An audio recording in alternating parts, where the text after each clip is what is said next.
Assalamualaikum. Nah, di video kali ini akan aku bahas tentang tumbuh kembang anak dan akan aku khususkan buat kalian yang merasa nih anak kalian itu aktif banget, ya kan, nggak mau diem, bahkan dicapnya anak nakal, bahkan orang tuanya kadang disalahkan, katanya terlalu manjain, terlalu apa-apa diturutin, ya kan.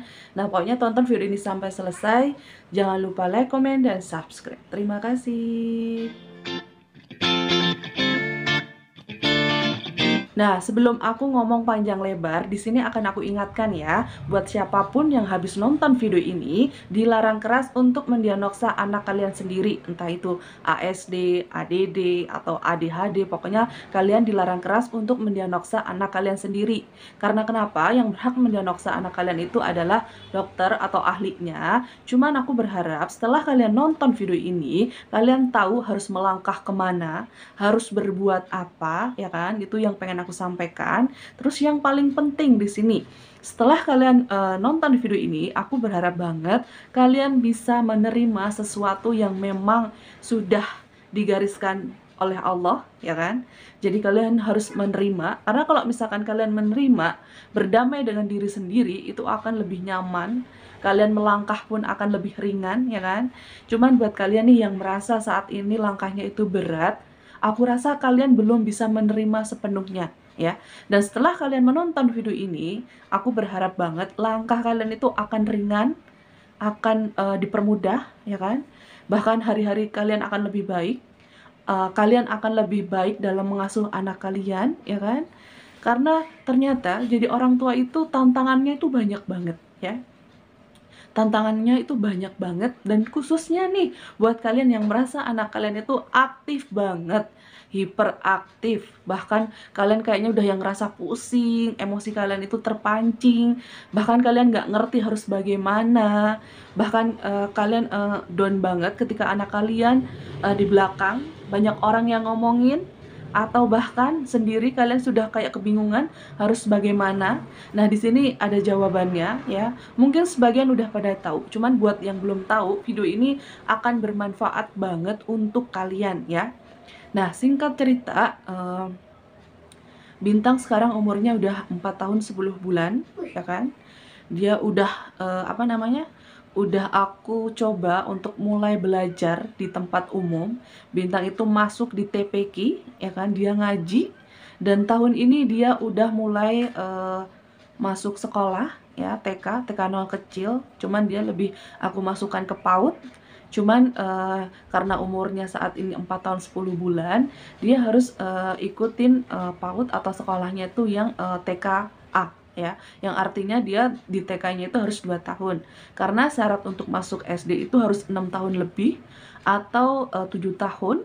Cuman kalau SD yang apa namanya, yang swasta mungkin 6 tahun udah boleh masuk. Nah, kayak gitu ya. Itu yang pertama-tama yang pengen aku sampaikan, ya. Dan singkat cerita, ya, singkat cerita, setelah Bintang masuk di dunia pendidikan, aku merasa Bintang itu ada sesuatu yang sebelumnya itu udah aku curigai, dan aku selama ini aku tuh menolak, belum menerima, denial, ya, yang artinya aku belum bisa menerima,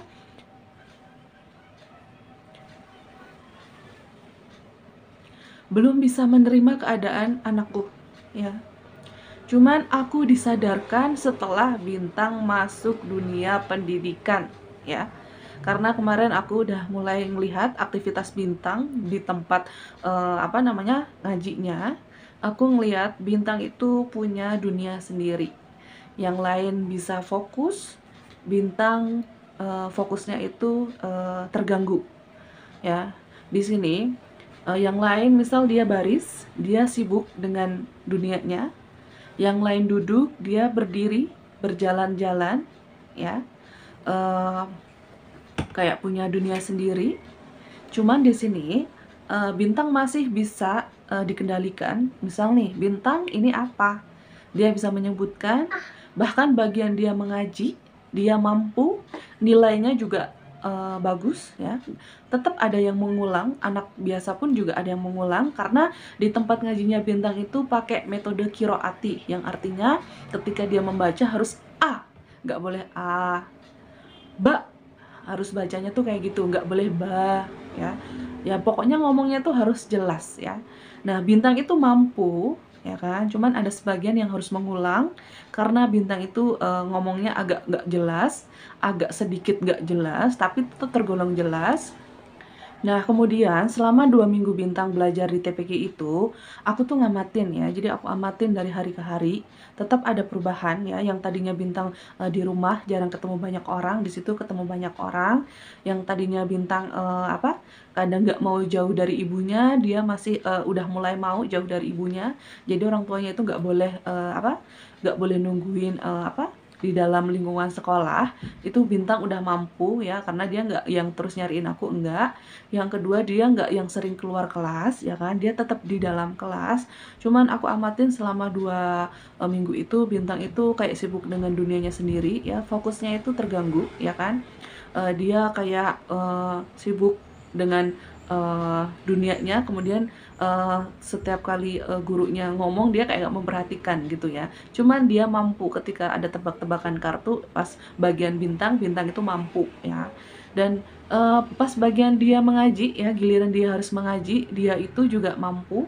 Dan untuk di situ kan ada bagian ya, sehari ini bagian misal halaman 1, kemudian halaman 2. Bintang itu tergolongnya itu gak lambat, karena dia itu tidak harus mengulang, tetap ada yang harus mengulang, sama dengan anak yang lainnya, ada bagian-bagian yang memang harus diulang ya, karena metode qiraat itu harus benar-benar kayak yang jelas gitu kan, maunya ustazahnya itu harus jelas. Kalau belum jelas, atau masih kayak ada belum paten, dia bakalan disuruh ngulang hari besoknya, nah kayak gitu ya.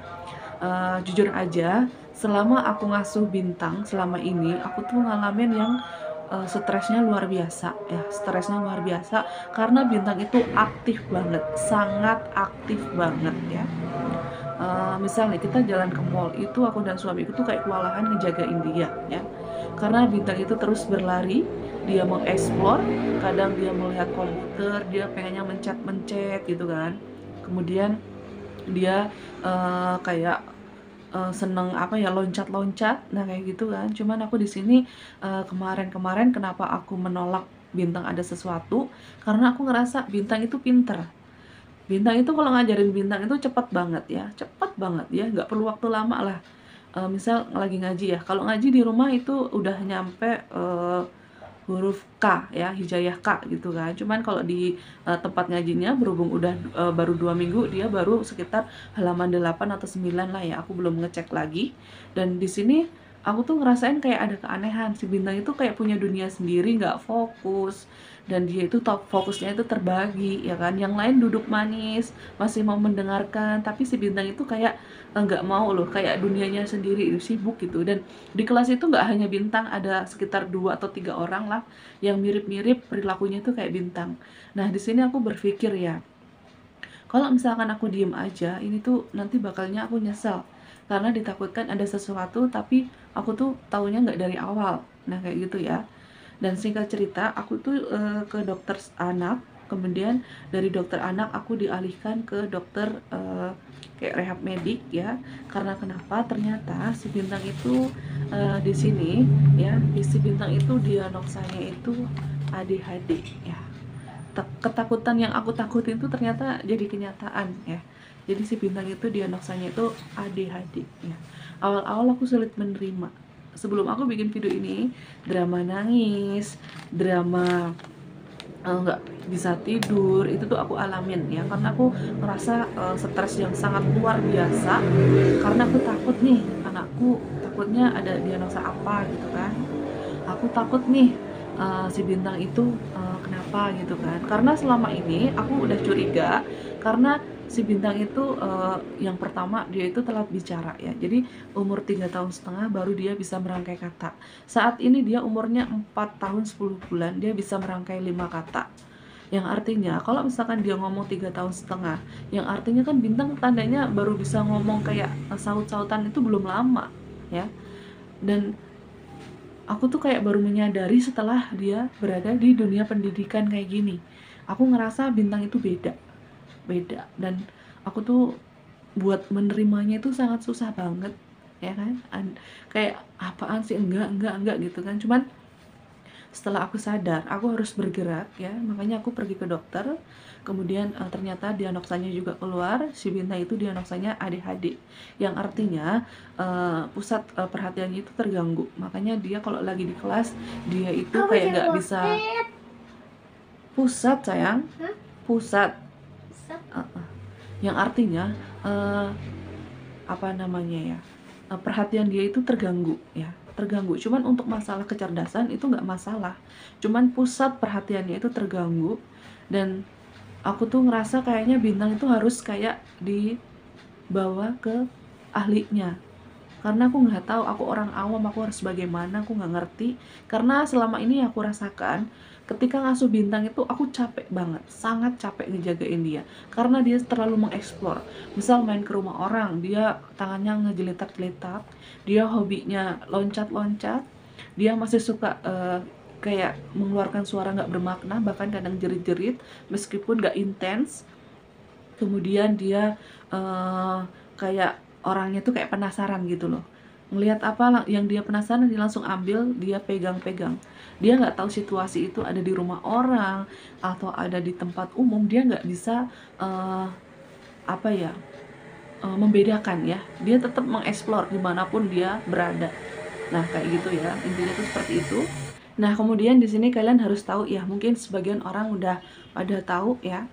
Jujur awal mula aku bikin video channel ya, channel aku tuh sebenarnya pengen aku share tentang semua tentang Bintang ya. Karena Bintang ini sebenarnya dulu waktu untuk mendapatkan dia, aku tuh kayak berjuang lebih ya kan, karena dia dapatnya itu aku lama, bahkan aku harus diterapi hormon, suamiku juga harus menjaga pola makan biar hasil spermanya bagus, biar terjadi kehamilan, itu aku lakukan. Makanya Allah ngasih Bintang ya kan. Pas hamil ada aja drama ya kan, yang masuk IGD lah, yang inilah, yang itulah ya kan. Kemudian waktu Bintang habis lahir, Bintang itu hidrokel, cuma alhamdulillah udah sembuh, udah membaik, udah aman lah, nggak kenapa-napa. Karena hidrokel pada bayi itu hal biasa, cuman tetap harus diperhatikan ya. Kemudian saat ini aku ngalamin yang bener-bener hal-hal yang pernah aku takutin selama ini. Aku tuh takut Bintang itu ada sesuatu, ketakutan itu bener-bener terjadi nyata, dan aku tuh nggak boleh berpikir negatif ya. Awal-awal aku berat banget buat ngakuin kalau Bintang itu ada sesuatu. Bahkan pernah aku berobat sekitar umur 3 tahun, ada seorang bidan, dia tuh ngomongnya nggak tepat menurut aku ya. Ini anaknya udah bisa apa aja. Aku cuman bisa jawab, bisa ngitung, bisa apal abjad, nah kayak gitu-gitu ya. Ternyata gangguan pada anak itu bukan hanya kita tuh mikirnya gini, gangguan itu dia nggak masuk pelajaran ya, nggak bisa ngitung atau membedakan warna. Nah, yang di pikiran itu kayak gitu. Ternyata gangguan pada anak itu macam-macam. Ada splash delay, telat ngomong, atau ada kayak Bintang ini ADHD ya. Jadi kecerdasan Bintang itu nggak terganggu, tapi pusat perhatian Bintang itu terganggu ya kan. Ada yang autis, ada yang autis plus HDHD, itu macam-macam ya. Jadi di sini benar-benar orang tua itu harus terbuka, harus bisa menyadari jika ada sesuatu pada anaknya, kalian itu harus gercep ya. Harus gercep, jangan sampai kalian itu terlambat ya. Jujur aja kemarin aku ketemu orang, anaknya itu splash delay, umur sekitar mau masuk SD. Nah, dia disadarkan kenapa harus ke dokter, kemudian melakukan terapi. Awal mulanya dia ditolak di sekolah-sekolah karena anaknya itu ngomongnya itu terbatas, kayak nggak bisa bercerita, nggak bisa kayak timbal balik, saut-sautan, itu kayak nggak mampu. Makanya banyak sekolah yang didatengin dan menolak dia. Baru dia tersadarkan ya. Kan otomatis itu umurnya sekitar 7 tahun, sekitar 7 atau 8 tahun ya kan. Padahal kalian harus bisa membatasi ketika anak kalian umurnya 4 tahun, belum bisa berbicara kayak ngomong saut-sautan, kita tuh ternyata emang harus pergi ke yang ahlinya ya. Nah jujur si Bintang itu dulu telat ngomong ya, 3 tahun setengah dia baru bisa merangkai 3 kata. Sekarang 4 tahun 10 bulan dia bisa ngerangkai 5 kata. Dia bisa nanya, ayah lagi ada di mana, mami itu kenapa sih anak itu mukul. Nah kayak udah bisa bercerita. Nah kayak gitu ya. Dan jujur aja aku pernah share ke kalian tentang Generos, tentang Paramorina. Itu emang aku tuh bener-bener aku menggunakan produk itu untuk kebantu Bintang, gimana caranya Bintang itu lancar berbicara. Dan entah kebenaran atau entah emang udah waktunya ngomong, aku juga nggak tahu, Allahu alam. Waktu habis aku ngasih Paramorina itu fokusnya udah mulai, ya dia bisa ngomong sedikit-sedikit, responnya ada lah yang tadinya nggak merespon. Kemudian aku setelah berapa lama aku menggunakan produk Generos, itu Bintang nambah kata, bener-bener nambah kata, dan aku nggak ngerti itu gara-gara produk itu atau memang udah waktunya, aku nggak tahu. Cuma sebagai orang tua aku kayak harus melakukan lebih, harus berusaha gimana caranya si anak ini mampu berbicara. Kemudian aku hobinya di rumah, aku jarang keluar rumah. Semenjak si Bintang itu kayak ngomongnya telat, aku berusaha keluar rumah, aku main di mertuaku yang banyak lingkungan, banyak anak orang, ya, agar si Bintang itu berinteraksi, biar si Bintang itu bisa berbicara. Dan alhamdulillah Bintang itu mampu berbicara, mampu bercerita, pergi ke warung dia beli bisa. Itu belum lama ya, sekitar 3,5 tahun 4 tahun baru dia bisa kayak pergi ke warung beli. Nah kayak itu yang artinya kan dia kayak bisa berinteraksi. Nah kayak gitu ya. Kemudian saat ini aku ngerasa Bintang udah aman nih, dia udah bisa ngomong, udah bisa kayak sedikit bercerita, bahkan dia bisa ngomong misal mami misal si ini nakal, itu udah bisa. Aku kayak udah aman nih, nggak apa-apa. Ketakutan itu udah aku buang tuh, ya. Berarti si Bintang anak normal. Cuman nggak tahu kenapa kadang aku sama suami tuh down ya. Kalau misalkan aku pergi ke tempat umum, Bintang itu aktifnya luar biasa. Bahkan suamiku laki-laki pun dia sempat kayak down juga. Dia sempat ngucap ya kan, berucap gini, kok kayaknya anak kita doang ya. Kadang aku sama suamiku tuh berantem karena udah saking stresnya ngeliat Bintang berulah. Dan mungkin suamiku menyalahkan aku juga, mungkin karena aku telat merespon, nggak langsung diambil, dia habis numpain apa kayak sesuatu gitu kan. Bener-bener kadang kita berantem karena soal anak, bukan karena suamiku tipe yang kayak pemarah, bukan, tapi kayaknya dia udah di titik yang stres banget ngelihat anaknya dan dia nggak sadar kan. Jadi kita tuh sering berantem soal hal-hal kayak gitu ya. Kita kayak masih menolak anakku mungkin ini aktif biasa, mungkin karena Bintang pinter jadinya aktif. Aku ngedem hati itu begitu ya kan, karena aku ngerasa Bintang itu bahasa Inggris pinter, berhitung, bahkan dia dibelikan buku yang ada baca untuk khusus membaca, ada gambarnya, satu tebel begini dia mampu membaca semuanya dengan benar. Mungkin karena emang di situ ada gambarnya juga, dia mampu. Jadi meskipun Bintang saat ini belum membaca dengan bagus, dia tahu konsep membaca ya. Terus kalau misalkan habis beli makanan, dia, mami ini bacanya gimana, bahkan aku ajarin gitu kan. Dia kayak mengerti. Kemudian empati ya, ketika aku misal aku nangis, dia ngelihat mami kenapa sedih. Bahkan kalau misalkan aku lagi debat-debat kecil sama bapaknya, muka aku udah sedih, Bintang bisa marah ke bapaknya, yang artinya dia udah bisa membedakan ekspresi, mana sedih, mana jahat, dia udah mampu. Nah kayak gitu kan, tenang kan, yang artinya anakku normal nih. Terus dia main sama teman-temannya, dia masih main sama teman-temannya. Kalau misalkan waktunya dia punya mainan temennya, dia kayak pengen minjem, dia kadang respon dia kayak minjem gitu. Cuman kalau misalkan direbut, dia paling cuma datang ke aku, mami pengen mainan itu ya.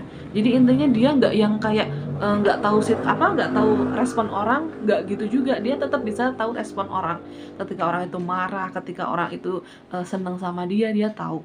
Nah kayak gitu ya. Kemudian di sini singkat cerita, 4 tahun 10 bulan aku udah kepengen banget lihat Bintang belajar. Masuklah ke TPQ itu, dan aku benar-benar ngelihat ternyata Bintang itu berbeda. Dan perbedaan ini tuh kalau menurut orang yang awam, ini adalah hal-hal yang biasa dilakukan oleh anak kecil. Itu memang benar. Cuman kalau kadarnya Bintang itu lebih-lebih ya. Jadi dia bergerak terus kayak punya dunianya sendiri. Cuman waktunya Bintang dipanggil, dia mampu maju, bahkan disuruh ini dia mampu. Nah kayak gitu. Cuman tetap dia kayak orangnya nggak mau diem ya. Artinya patokan anak Jadi gini loh, yang pengen aku sampaikan ya. Jadi patokan anak dibilang normal itu dia itu mencakup semuanya mampu ya. Terlalu diem juga nggak boleh, terlalu aktif juga nggak boleh ya. Kemudian terlalu detail juga boleh, kan orang autis itu biasanya kan detail ya, dia sukanya satu barang, dia ngelihat barang misal muter-muter roda ya, kayak detail banget gitu kan. Dan itu tuh kalian harus peka sebagai orang tua, jangan kayak menolak, enggak, kayak nggak terima anaknya itu ada kekurangan, kalian nggak terima, padahal nggak boleh gitu. Kalau bisa diterima secepat mungkin, kemudian kalian cari tahu kenapa nih anak aku begini, biar ada treatment yang bisa ngebantu anak kalian menjadi lebih baik. Intinya itu ya, intinya itu aja. Mungkin di video yang akan datang aku akan terus ngebahas tentang ADHD, cuman di sini intinya yang aku sampaikan buat kalian nih para orang tua, kalian harus menjaga mental kalian tetap waras. Dan jika ada sesuatu pada anak kalian, kalian itu harus kayak berusaha menerima dan mencari, jangan terlalu denial, kemudian kalian kayak enggak dan enggak melakukan apapun. Menurut aku salah, karena masa depan anak kalian itu kayak di tangan kalian. Kalian harus kayak menanamkan nilai-nilai yang memang harus kalian dari rumah ya. Guru itu tuh hanya kayak ngebantu aja gitu loh di luar ya kan, karena guru nggak selamanya 24 jam. Terutama untuk ibu ya, ibu tuh kayak berperan penting pada anak-anak ya kan. Yang tahu anak kalian ada sesuatu pun ibu, ya, yang paling tahu tuh ibu. Makanya di sini kalau misalkan kalian menolak lama atau belum terima keadaan anak kalian, tolong kalian cepet sadar. Cepet sadar harus bagaimana, harus melangkah apa. Jika ada keanehan pada anak kalian, kalian itu harus cepet-cepet ya kan, harus bener-bener gercep, cari tahu aku harus bagaimana, kalian cari tahu ya. Kemudian kalian nggak usah banyak cerita sama orang. Terkadang kelemahanku tuh kayak gitu, aku kadang banyak cerita sama orang, ketika orang lain berkomentar aku tuh kayak malah down, aku tuh kayak yang sedih. Nah di sini aku lagi mulai belajar nih, nggak usah banyak cerita sama orang tapi tetap cari tahu. Dan kalian nggak boleh menolak ya, kalian harus menerima dengan lapang dada apapun yang terjadi ke anak kalian. Nah saat ini aku tahu nih ADHD ya, aku tahu cara treatment yang harus aku lakukan, aku udah mulai tahu ya kan, karena aku mencari tahu ya kan. Kemudian emosi aku tuh lebih kayak cooling down ya, karena selama ini tuh emosi aku tuh memuncak-muncak ketika bintang kayak meloncat, berlari, aku tuh marah banget. Dan bintang kalau misalkan dimarahin, dia tuh kayak ngerasa gini loh, kok aku dimarahin sih, kan aku nggak melakukan hal yang kayak nggak salah, kok mami marah gitu. Dan dia sedih banget, dia nangis banget, lalu dia diem. Yang artinya anak ADHD itu tuh punya perasaan, dia punya pikiran, cuman dia tidak bisa mengontrol diri dia ya, makanya dia terus bergerak ya. Untuk itu buat kalian yang merasa anak kalian ada sesuatu, kalian kayaknya harus cepet-cepet ya, cepet-cepet kayak yang sadar gitu loh, cepet-cepet tersadar. Dan kalian harus datang ke ahlinya. Kayak kemarin aku yang bilang, yang anaknya udah telat ngomong, bahkan dia mau XD ditolak, dia 2 bulan melakukan terapi, ada perubahan ya kan. Kalau misalkan kalian pusing nih, aku nggak punya uang, aku orang nggak punya, itu bisa di cover dengan BPJS, yang artinya kalian harus capek, kalian harus sabar untuk melakukan prosesnya. Nah, kalau buat kalian nih yang merasa anak kalian itu ada ciri-ciri ADHD, ya kan, kalian punya uang ya, kalian bisa melakukan terapinya itu di tempat-tempat yang kayak bukan di rumah sakit, kayak klinik mandiri itu ada, dan harganya itu agak lumayan. Makanya di sini buat kalian yang merasa diri kalian itu nggak punya uang, kayak aku, ya uangnya serba pas-pasan, kalian bisa menggunakan BPJS ya. Itu benar-benar bisa digunakan, yang penting kalian mau ya. Kalau misalkan kalian beralasan males ngantrinya, itu urusan kalian ya. Pemerintah udah baik banget ya kan, memberikan fasilitas. Kenapa harus ngantri ya, karena saking banyaknya orang ya kan. Jadi kuncinya harus sabar, nah kayak gitu. Dan satu lagi, buat kalian yang orang kaya punya pembantu, jika kalian ngerasa anak kalian itu ADHD, deketin pembantunya. Kalian bilang dari hati ke hati, nitip anaknya, nitip dibantu dididik ya kan. Karena kenapa? Anak ADHD itu menguji emosi ya. Kita orang tua kandung pun sangat emosi. Bahkan aku pun mohon maaf sebelumnya, Aku tuh kadang suka nyubit bintang karena aku nggak sabar. Karena aku tuh pusing lihat bintang itu banyak bergerak, ya kan? Emosi kita tuh memuncak. Dan ternyata anak ADHD itu nggak boleh dikerasin, ya kan? Nggak boleh dikasarin, ya kan? Bahkan dia nggak tahu diri dia itu kenapa dia nggak tahu. Makanya untuk itu buat kalian nih yang merasa anaknya ada sesuatu, kalian harus segera sadar, kalian harus berusaha, kalian harus berikhtiar, ya kan? Gak boleh putus asa, ya kan? Aku bisa ngomong panjang lebar ini karena aku udah apa ya namanya, udah kayak melewati proses-proses anakku kenapa nih, tapi menolak. Tapi saat udah tersadar dan aku merasa malah lebih nyaman, aku melangkah kemana lebih ringan karena aku udah bisa menerima keadaan anakku, ya kan? Aku lebih sabar. Pas mau marah aku langsung ingat, oh anak aku tuh memang beda, jadi aku harus lebih sabar. Karena bener-bener ya, anak ADHD itu Masya Allah banget nguji kesabaran orang tuanya. Makanya buat kalian yang punya pembantu atau suster, kalian harus banyak-banyak minta maaf, harus deketin ke suster itu meskipun dia dibayar. Kalian harus deketin ya, karena memang anak ADHD itu luar biasa nggak mau diemnya, ya kan? Dia nggak tahu, ya kan? Harus dia tuh nggak bisa ngebedain loh gerakan dia itu, misal kayak di rumah orang, kayak di mall, kayak di rumah, dia tuh kayak nggak bisa ngebedain loh geraknya tuh, bahasanya kayak impulsif gitu ya. Jadi dia kayak berpikir panjang gitu loh, apa-apa langsung cek ambil. Cuman di sini kalau anak ADHD itu harus didisiplinkan, yang artinya anak ADHD itu diawali dari orang tua ya. Orang tua itu harus mendisiplinkan dari tidur, kemudian dia kalau berbuat salah harus minta maaf, dia dikasih tahu sampah harus dibuang di sini. Dari hal-hal kecil itu harus detail. Karena anak itu kayak dibentuk sama kita dari sedini mungkin. Makanya kalau misalkan kalian taunya udah gede, kayaknya telat banget ya. Makanya kalau misalkan sekarang umurnya sekitar 4 tahun 5 tahun, cepet-cepet kalian tersadar, tolong anak kalian. Nah kayak gitu ya. Nah mudah-mudahan di video kali ini ada manfaatnya buat kalian. Terima kasih udah nonton video ini sampai selesai. Jangan lupa like, comment, dan subscribe. Terima kasih.